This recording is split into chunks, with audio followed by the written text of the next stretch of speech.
Boa noite a todos. Mais uma reunião aqui com as nossas crianças na quarta-feira.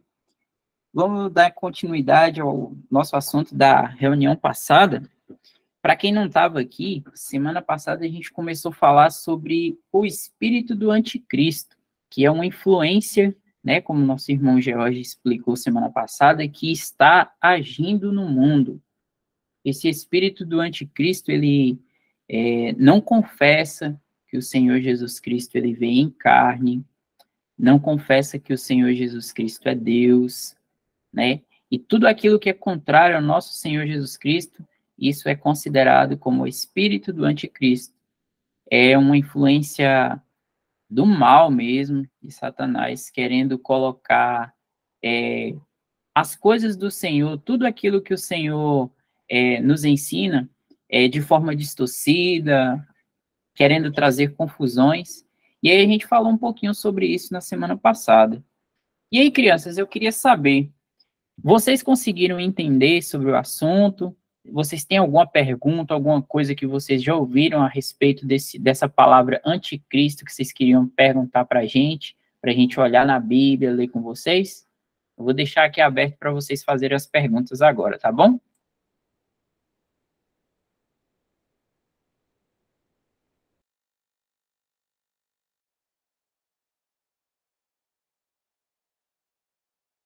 Pode ficar à vontade, viu? A gente está aqui para poder aprender. Pode perguntar. Anticristo é aquelas pessoas que não creem em Cristo.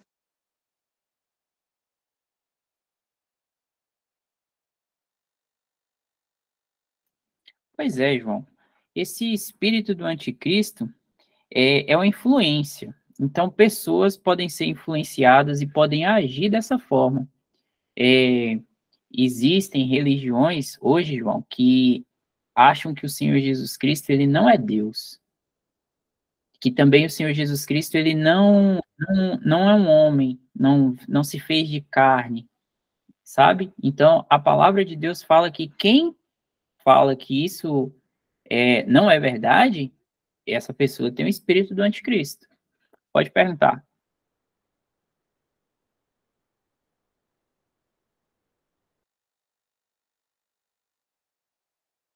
Pode falar, João, que você está com a mãozinha levantada.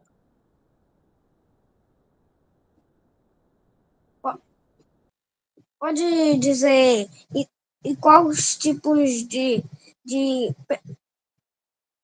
coisas que a pessoa pode falar sobre que o Cristo não existe?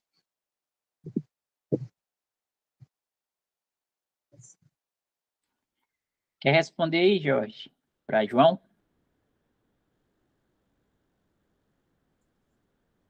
Ia pedir para você repetir a pergunta, João, que eu não entendi muito bem. Por favor. Eu mesma não entendi também a pergunta. Pergunta de novo, filho. A pergunta é isso. É isso. Eu sou toda esquecida por isso.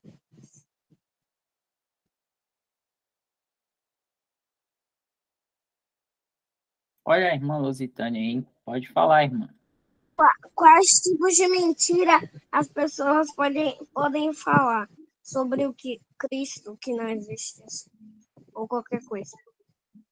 Eu acho que ele quer saber, tipo, fala que Jesus não é Deus, fala que Jesus é um profeta, que Jesus é um anjo, que Jesus é alguma coisa como Maomé. Eu penso que talvez seja isso que ele está querendo dizer, né? Isso não, Bi? Ah, entendi. Obrigado, irmã. Então, no caso, são exemplos de... Oi? Diga, João.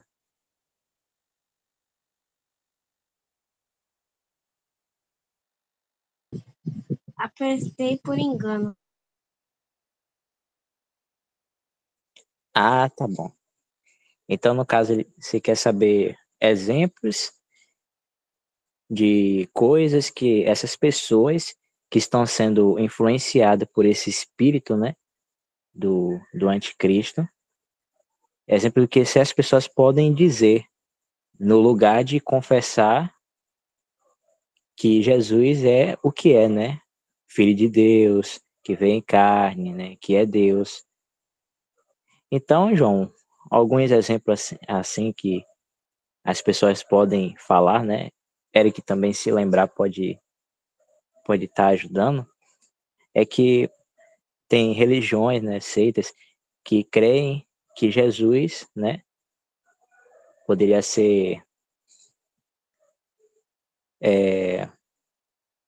um ser evoluído, né?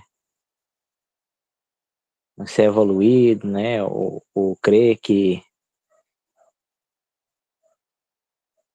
ele é um anjo, essas coisas assim. É isso mesmo. Tem doutrinas que falam que o Senhor Jesus, na verdade, é até o arcanjo Miguel. Olha para você ver que coisa mais sem pé nem cabeça, porque a palavra de Deus não ensina isso. É uma confusão de algumas, pode ser alguma confusão de alguns versículos, ou má doutrina mesmo, de alguém que quer negar a divindade do Senhor Jesus e colocar o Senhor Jesus como, eu já até ouvi a expressão um Deus menor, né? E aí criam essas doutrinas erradas e a gente tem que ficar bem atento. O que a palavra fala? Deixa eu só ver um versículo aqui, que está em 1 João, se dá o puder compartilhar aí para a gente. Deixa eu só procurar aqui rapidinho, para a gente olhar.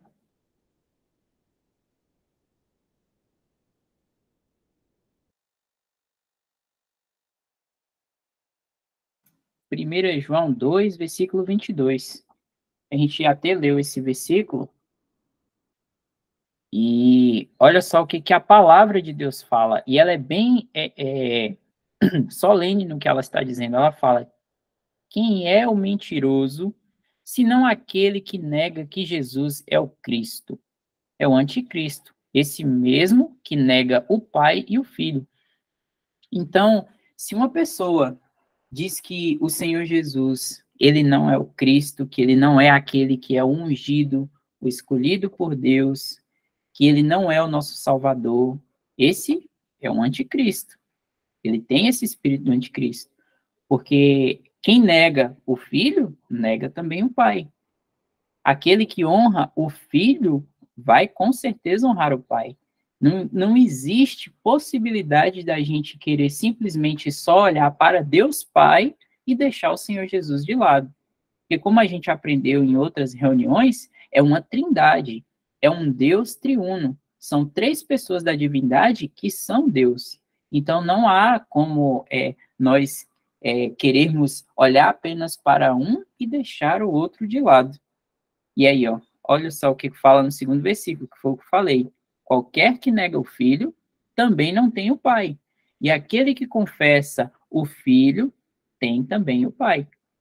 Então, se alguém falar qualquer coisa contrária ao Senhor Jesus, que tente diminuir a sua pessoa, tirar a sua glória, tirar o mérito daquilo que o Senhor Jesus fez, de quem ele é diante de Deus, essa pessoa está sendo influenciada por essas más doutrinas e está fazendo esse trabalho do mal aí, de Satanás, de querer confundir pessoas, e vai ser, sim, uma pessoa com o espírito do anticristo. Conseguiu entender, João?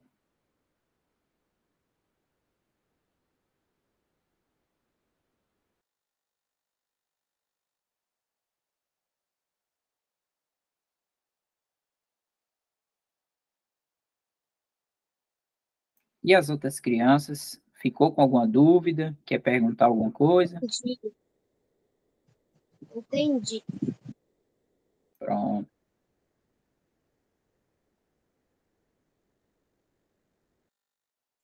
E também queria só compartilhar um versículo que a gente leu também na semana passada. E tem um outro que eu estou vendo aqui. Deixa eu ver aqui.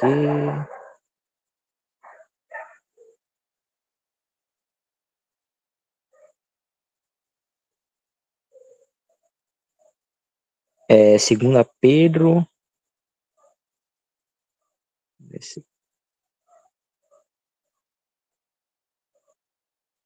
Não, é 1 João 5:20.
Aqui, ó. E diz assim: e sabemos que já o Filho de Deus é vindo. A gente já vê aqui, criança, que chama o Senhor Jesus de Filho de Deus, né? Não de anjo, ou um ser criado, ou um ser evoluído, né? O anjo Miguel, como Eric falou aí também, porque tem religiões que pregam isso, né? Mas aqui diz que aqui chama de Filho de Deus. E sabemos que já o Filho de Deus é vindo e nos deu o entendimento para conhecermos o que é verdadeiro. E no que é verdadeiro estamos. Isto é, em seu Filho Jesus Cristo. Tá vendo? O Filho de Deus, que é Jesus Cristo. Este é o verdadeiro Deus e a vida eterna.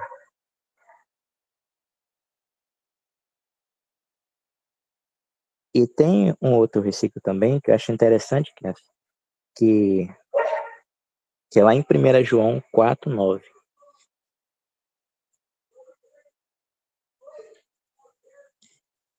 Que essa doutrina, que é esse ensino, né, correto, né, da divindade de Cristo, da pessoa de Cristo, né, que é o Filho de Deus, isso é tão importante, né, que também nos dá uma certa noção do tamanho do amor que Deus teve por nós, né? Porque a gente percebe, quando a gente reconhece que Jesus Cristo, né, sendo Filho de Deus, sendo Deus, a gente percebe que, que nós, ainda sendo pecadores e perdidos, necessitados de salvação, o próprio Deus veio aqui a este mundo, se encarnou, se fez humano, né, assumiu um corpo humano, semelhante ao nosso, porém sem pecado, porque ele é Deus, perfeito e santo. Mas por meio dessa vida, né, desse corpo dele, ele recebeu sobre si todos os nossos pecados. Ele veio a esse mundo para ir naquela cruz, para nos salvar, para ser um substituto por nós naquela cruz. Porque só Deus poderia fazer essa tal obra por nós. Porque um anjo, não sei se a gente já chegou a estudar sobre isso aqui nas reuniões, um anjo, ele não é um ser humano, um anjo é um ser espiritual, né? É um espírito. E nós somos seres humanos. para nós sermos salvos, tinha que haver derramamento de sangue. E Deus, ele resolveu isso assumindo um corpo humano. E aí foi naquela cruz, recebeu sobre si os nossos pecados, e após o Senhor ter entregado sua própria vida ali na cruz, depois que ele disse, né, está consumado, quer dizer, está terminado, não há nada para ser feito, né, tudo que ele tinha para fazer para nos salvar, ele fez ali, e aí assim ele deu o último suspiro, e entregou a sua vida ali na cruz, e aí foi derramado o sangue dele. E aí, como a gente já conhece, ao terceiro dia, né, ele ressuscitou, depois subiu aos céus, está à direita de Deus Pai, né? Então ele veio aqui para fazer essa obra e ressuscitou, voltou para o lugar de onde ele veio, onde sempre ele esteve com o Pai, na eternidade. Então, isso se torna tão precioso quando a gente percebe que Deus, ele não enviou qualquer criatura, ou anjo, ou um ser espiritual, ou qualquer outra criação dele para poder fazer essa obra de salvação por nós, até porque não teria ninguém para fazer isso por nós, nem ninguém entre nós, seres humanos, porque todos nós pecamos, todos pecaram, né? E nenhum dos anjos, né? Que eles são espírito, eles não poderiam fazer essa obra para nós. Mas Deus, ele se dispôs a ele mesmo vir a esse mundo para fazer isso por nós, né? E Deus Pai teve esse amor grande por nós, como a gente vê lá no Evangelho de João, capítulo 3, versículo 16, que diz que Deus amou o mundo de tal maneira que deu seu Filho unigênito para que todo aquele que nele crê não pereça, mas tenha a vida eterna. Então esse amor de tal maneira que, né, que não, ali na palavra, não descreve o tamanho, né, de tal quantidade, não descreve, mas fala de tal maneira, que quer dizer o quê? Não tem um tamanho, uma medida certa, mas é um amor tão grande, que não tem tamanho. Que Deus enviar o teu próprio filho, né? Precioso, né? Perfeito, igual a ele, e que é Deus também, divinamente igual a ele, e sempre esteve com ele, né? Ele deu o próprio filho dele para vir a esse mundo, para morrer na cruz por nós. E o Senhor Jesus também, sendo Deus, quis sair de sua glória, né? Ele sendo santo, perfeito, né? Saiu de sua glória, do seio do Pai, né? Para vir a esse mundo, para morrer por nós. Então isso descreve um amor tão grande quando a gente entende quem o Senhor Jesus é, que está nas Escrituras, né? E nos apresenta de forma como ele é, né? Filho de Deus, sendo Deus.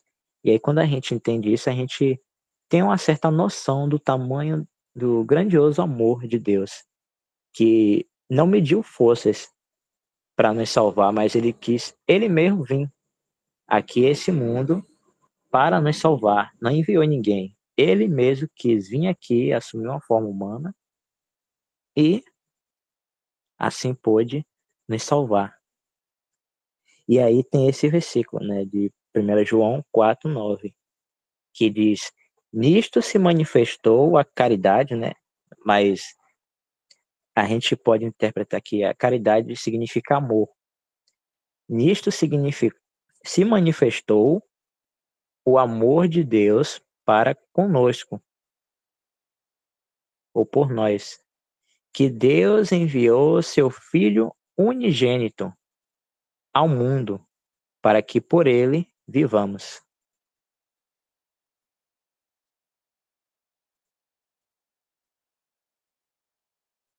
Eu leio o versículo 10 também. Nisto está o amor, não em que nós tenhamos amado a Deus, mas em que ele nos amou a nós e enviou seu Filho para propiciação pelos nossos pecados. Conseguiram entender?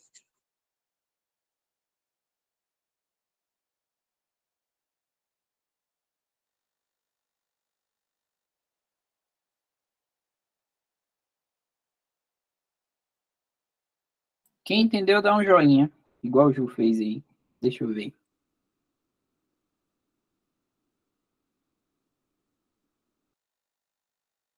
Isso aí. Coisas bem preciosas aí que Jorge trouxe pra gente. Nós está dando quase nosso horário, mas eu vou lançar aqui uma enquete para vocês. Vou botar no chat e vou ler. E de vez em quando nas reuniões eu vou fazer isso, viu? Para mim ver se vocês estão atentos mesmo. Vou botar aí no chat. Qual a resposta certa? Vocês vão ter que digitar aí no chat a resposta que vocês acham. 1. O Senhor Jesus é um homem de carne e osso? Ou 2. O Senhor é um espírito? Coloca aí as respostas aí no chat.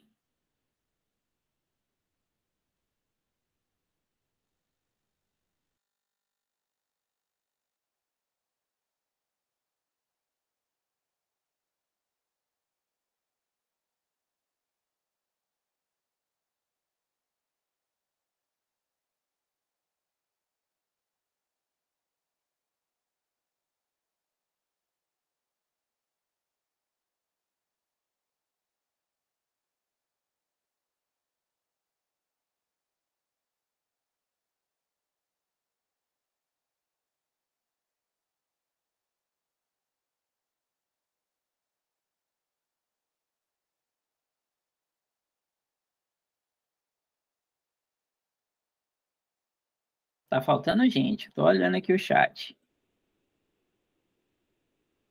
Irmã Lusitânia participa também, viu? Tô te vendo aqui. George também. Vou botar minha resposta também aqui. Ah, não, não posso botar minha resposta. Não Oi, posso. mãe, desculpa. Vou colocar a minha aqui. Cortou um pouquinho aqui. Repete para mim. Cortou um pouco aqui. Eu falei para colocar a resposta no chat. A pergunta é: qual das respostas está certa? 1. O Senhor Jesus é um homem de carne e osso? Ou 2. O Senhor é um espírito? Só precisa colocar o númerozinho da resposta que você acha no chat.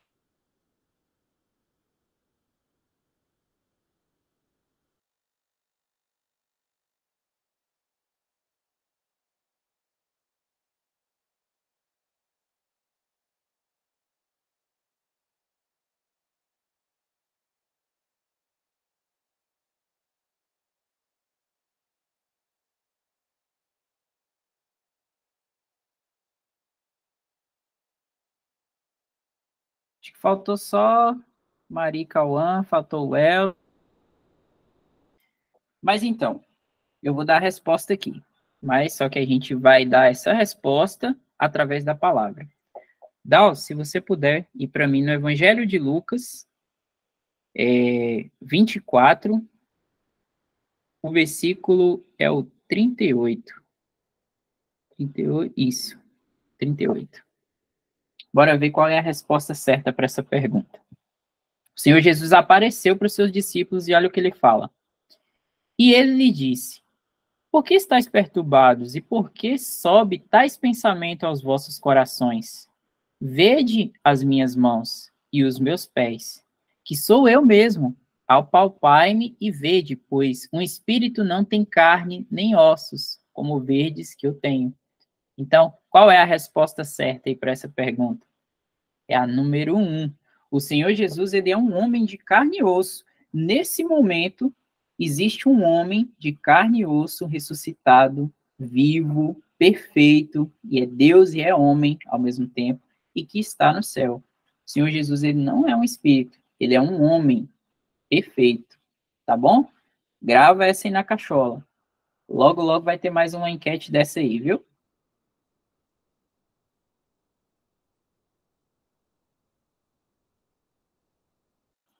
E aí, Dal, quer falar alguma coisa? Comenta aí para nós também.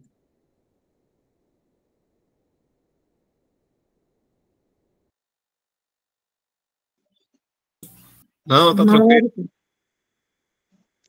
Oi, irmã, pode falar.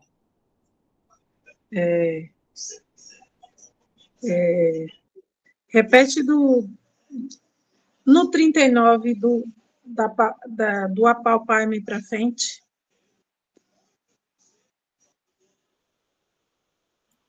Deixa eu ler aqui o 40, então. E dizendo isso, mostrou-lhe as mãos e os pés.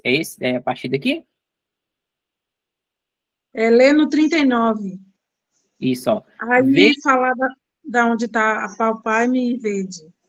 Ah, tá. Vede as minhas mãos e os meus pés, que sou eu mesmo. Apalpai-me e vede, pois um espírito não tem carne nem ossos, como vede que eu tenho. E dizendo isso, mostrou-lhes as mãos e os pés.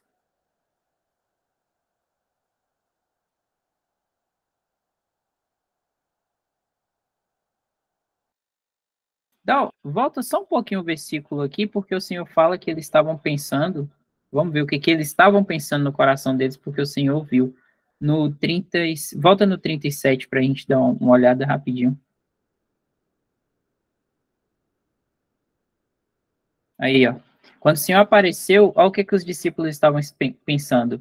E eles, espantados e atemorizados, pensavam que viam algum espírito. Então, os discípulos pensaram isso. Só que o Senhor não é um espírito, ele é um homem. Ele está perfeito, ressuscitado, de carne e osso nos céus. E um dia, nós iremos estar com o Senhor, vamos tocar no Senhor, vamos estar na sua presença. Isso para todo aquele que crê no Senhor Jesus. Se nós, pela vontade do Senhor, passarmos pela morte, vamos ressuscitar com o corpo glorificado, transformado pelo Senhor, e vamos estar com Ele. E também, pode ser que não venhamos a ver a morte. A qualquer momento o Senhor pode voltar e nos buscar. E aí, esse corpo aqui, ó, que a gente tem, vai ser também transformado, glorificado para estar com o Senhor para a eternidade.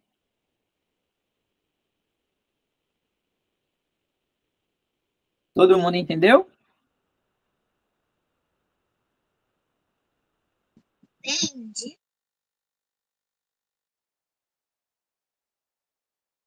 Isso aí. E agora é que horas, Dal? São 9h03. Hora de mimi. É dormir. Antes de dormir, a gente tem que escovar o dente, mas antes de ir pra cama, a gente tem que orar. Valentina, vocês... Se precisar, né? Valentina e João Miguel, vocês estão muito espertos. E os outros também. Eu vou perguntar aqui, o que significa mimi? Dormir. Dormir.